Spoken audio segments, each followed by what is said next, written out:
guess the first real thing that put me to a four-wheel drive was I just like four-wheel driving, I guess, with friends.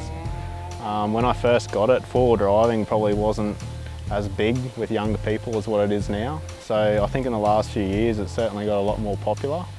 Yeah, it's creating a good community, I think.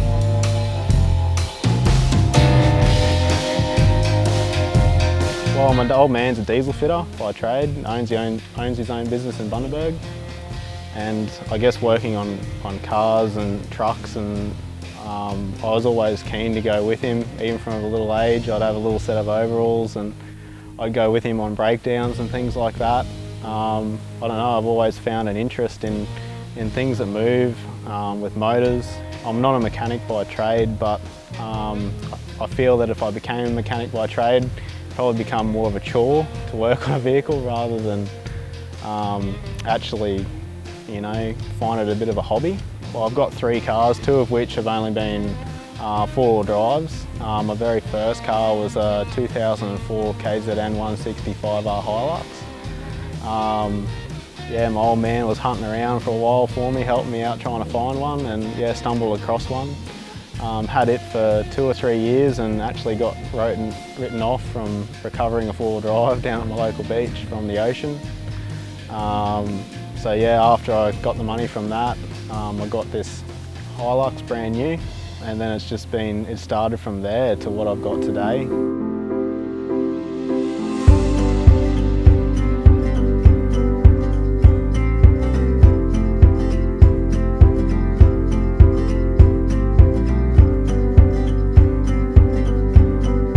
If I look back probably when I first got the car, I probably wouldn't have thought I'd gone this stupid with it. It just got to one thing, and then one thing led to another thing, and then power-wise, then I wanted a little bit more, and then because I wanted a little bit more, other things had to be done. So it's just escalated on top of each other, I guess, and I just wanted something that I could go away and tour in that was easy and very painless to set up and pack up, just something that's really quick. Just things that you could do an overnighter and it's not a hassle to set up and pack up, which I've based this whole thing around. So I believe I've done my best with what I've had, and yeah, this is the end result.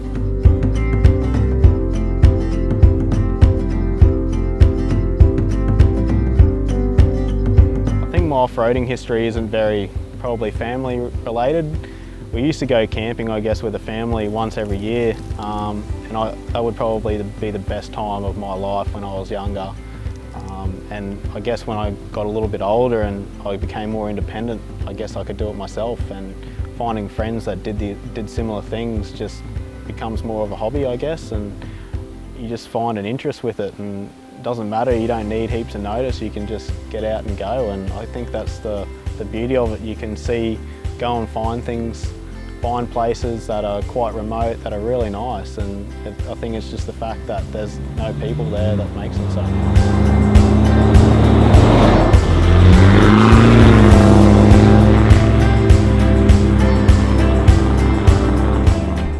I guess when you build something yourself on the proviso that it's done properly with the right knowledge, you get more of an idea of what's done to it, what can go wrong and what does go wrong.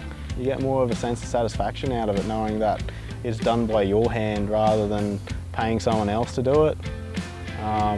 But I mean, at the end of the day, everyone's different, so what your skill sets are, you can only do with what you've got. So I think if you've got the skill set, you definitely should try and do it yourself.